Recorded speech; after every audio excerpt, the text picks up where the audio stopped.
Can Elon Musk teach governments to be efficient? Hello, everyone, and welcome back to English with Billy. My name is Billy, and as always, I'm very happy you are here with me today. This podcast is a place where we practice English together, learn new words, and talk about interesting ideas.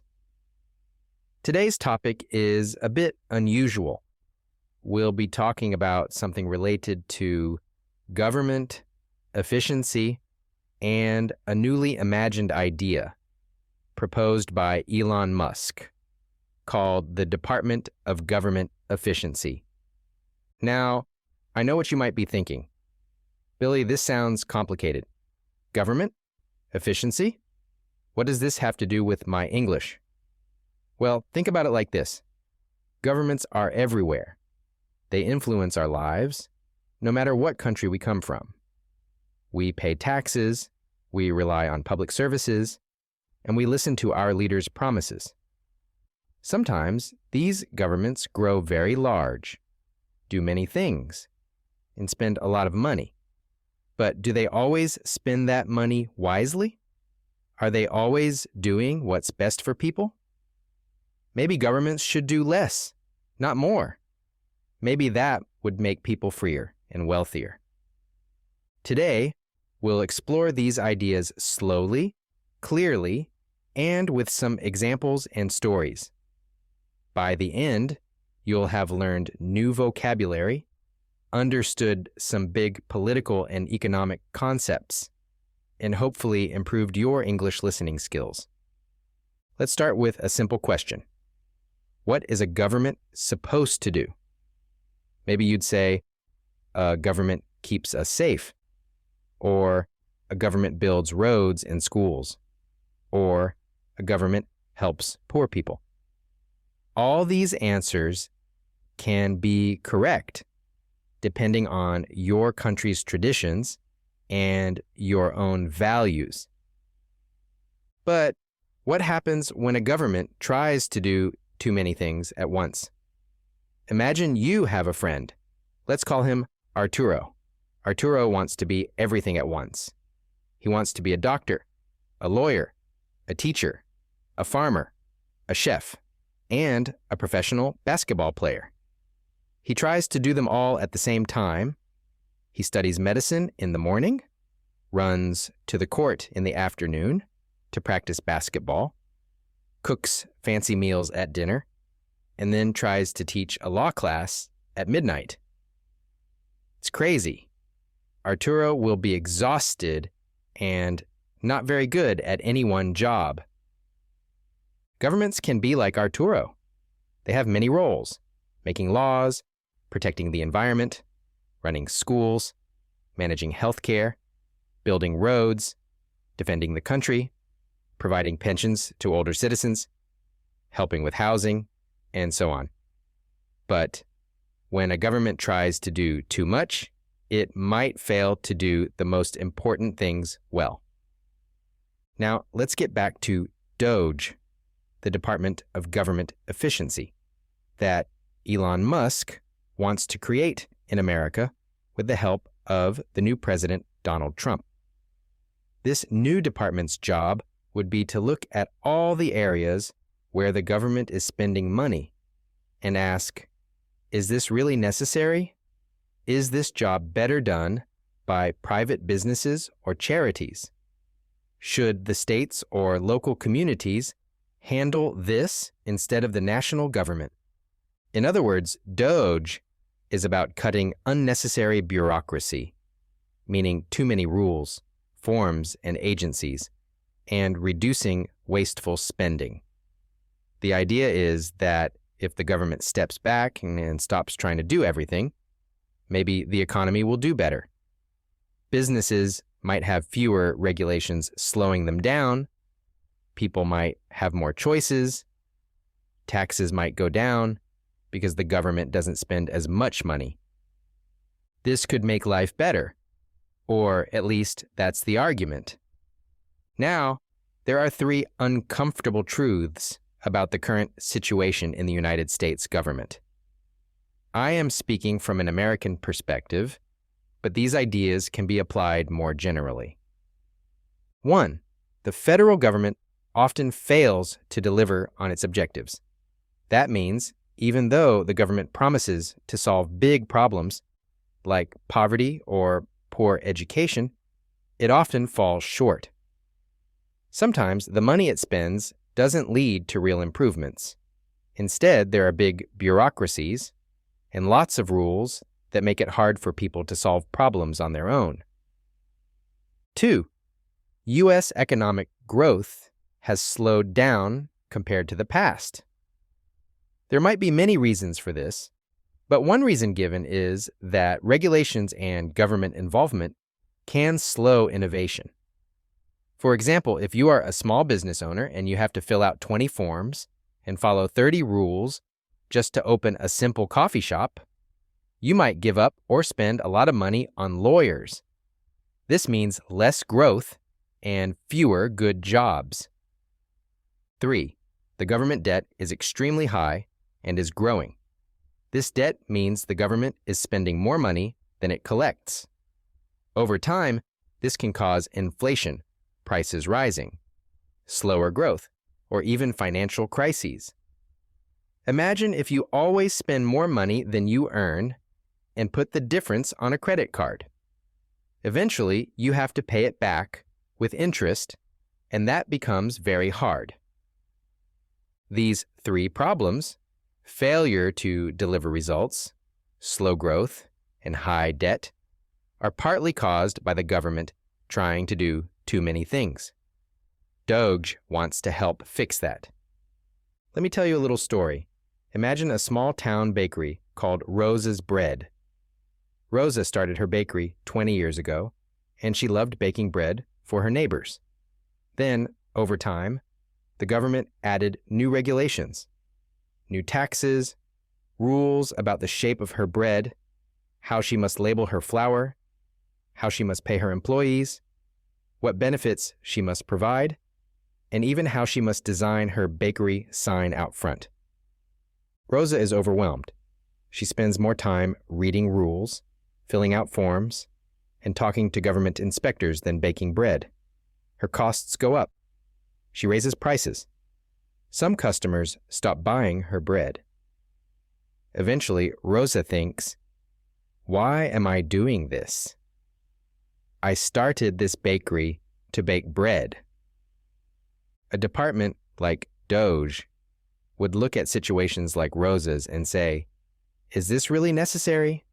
Do we need all these regulations making Rosa's life so hard? Maybe we can remove some rules, let Rosa focus on baking, and trust that if she makes good bread, customers will come." Now, let's review some of the government's contradictions. When the government does opposite things at the same time. For example, the government takes taxes from people, which leaves them with less money to save for retirement. Then it creates special programs to encourage retirement savings. It's like first taking your umbrella away and then selling you a raincoat because you might get wet. The government sets rules for hiring people, but also includes so many complicated human resources rules, such as DEI, that might make it much harder to hire the best people. The government gives subsidies for new drugs or vaccines, but at the same time, it creates complicated rules that make it hard to get these new medicines to people. Imagine developing a great vaccine, but it takes years of paperwork to actually use it. The government helps some farmers grow more crops with cheap water, but also pays other farmers to grow less. It's like paying one friend to cook more dinners and another friend not to cook, and you're paying both from your own pocket. It makes no sense.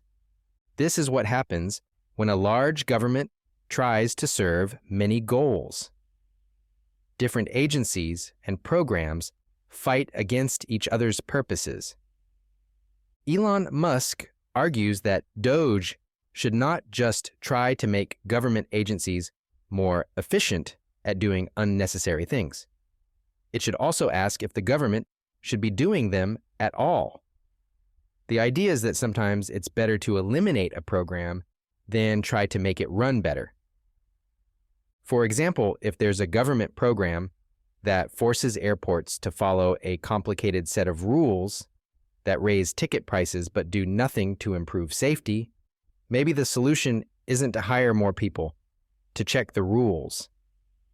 Maybe the solution is to remove the rules so airports can run more smoothly and ticket prices can go down. Or if there's a subsidy that helps some big businesses but hurts small ones, maybe you shouldn't try to make it fairer. Maybe you should just stop the subsidy so everyone competes equally. Okay, let's slow down and review some vocabulary we've heard today. Bureaucracy, a system of government or organization with a lot of complicated rules and processes. Regulation, a rule or law that controls what people or businesses can do. Subsidy, money given by the government to help a business or activity, often making it unfairly competitive or distorting the economy. Debt, money owed to someone else, like when the government borrows to spend more than it earns. Inefficiency, not achieving maximum productivity, wasting resources like time, money, or effort.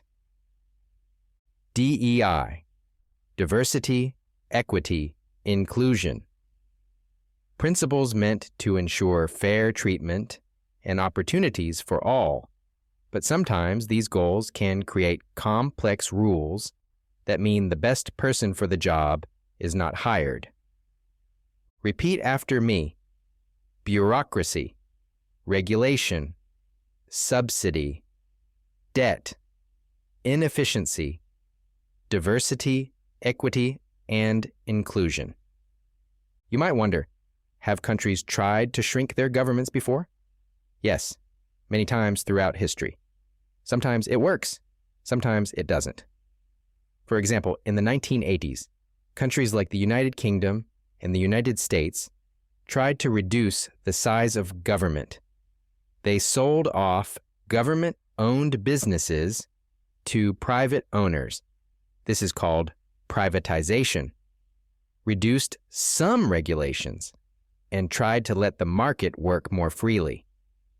Did it work? In some ways, yes.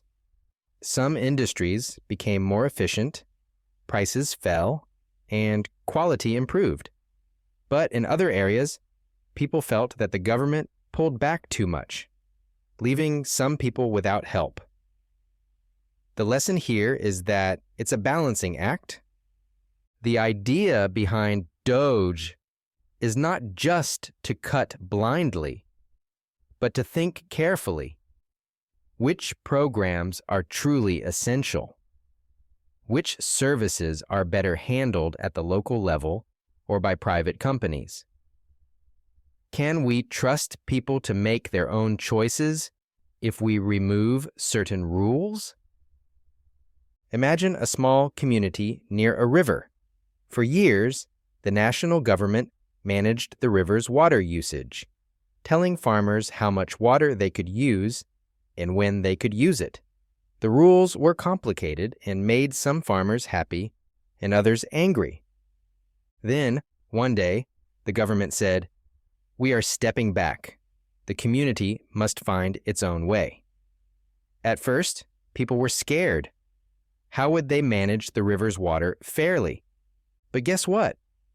Without the complex rules, the farmers, fishermen, and local businesses sat down together and created their own agreement.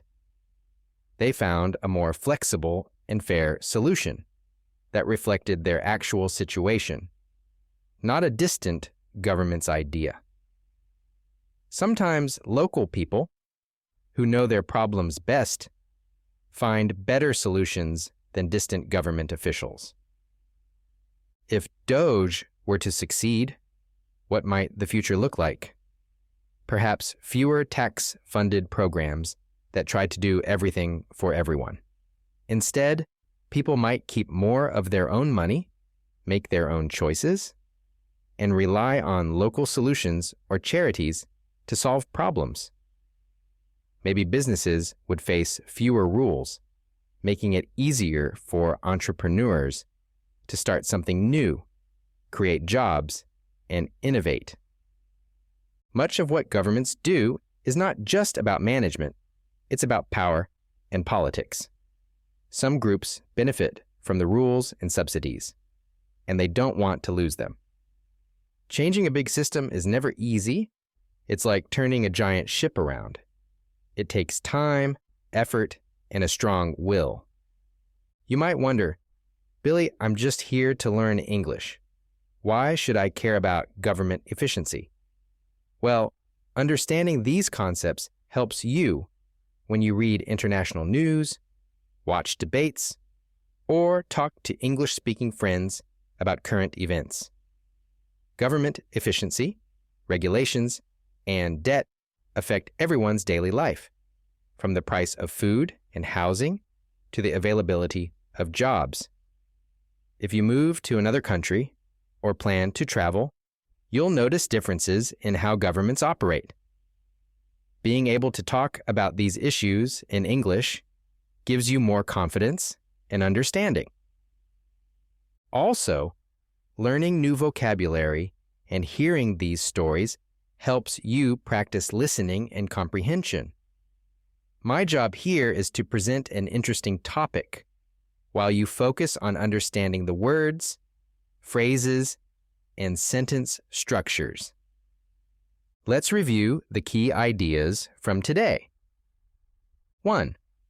Governments often try to do a lot of things, sometimes too many, which can lead to inefficiency and waste. 2. The Department of Government Efficiency, DOGE, is an idea where a special group would identify ways to reduce government waste, cut unnecessary spending, and remove regulations that slow down the economy. 3. 3 main problems are highlighted. Government often fails to meet its goals. Economic growth has slowed. Government debt is very high. 4. Contradictions in government actions show how complicated policies can become, leading to higher costs and unintended consequences. 5. The solution might involve making government smaller, focusing on essential tasks, and letting individuals, businesses, and local communities handle more issues directly. 6. It's a difficult process, politically and practically, because people disagree about what is necessary and what should be left to the private sector. 7. And for English learners, this topic builds your vocabulary, comprehension, and cultural literacy. We covered a very challenging topic today. We talked about government, economics, regulations, and efficiency. Even native English speakers find these topics difficult. If you didn't understand everything, that's okay. You can listen again, look up words you don't know, or try to summarize the episode's main points in your own words. The important thing is that you spent time listening to English about a complex subject. This helps your brain learn new sentence patterns, understand more advanced vocabulary, and think about ideas in English. Over time, this will make you more confident and fluent. Also, remember that there's no single right answer to how big or small a government should be. Different people have different opinions. What we did today was explore one viewpoint on why smaller and more efficient governments might be better. You might agree or disagree. The goal here is language learning and exposure to ideas, not necessarily to convince you. Thank you so much for spending this time with me today on English with Billy. I know it was a long episode with a lot of information. If you found this difficult, don't worry. The more you listen, the more you'll understand. If you enjoyed it, come back for another episode.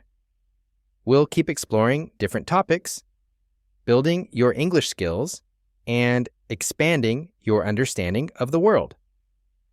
Until next time, keep practicing, keep listening, and keep learning. You're doing great, and I'm proud of your efforts.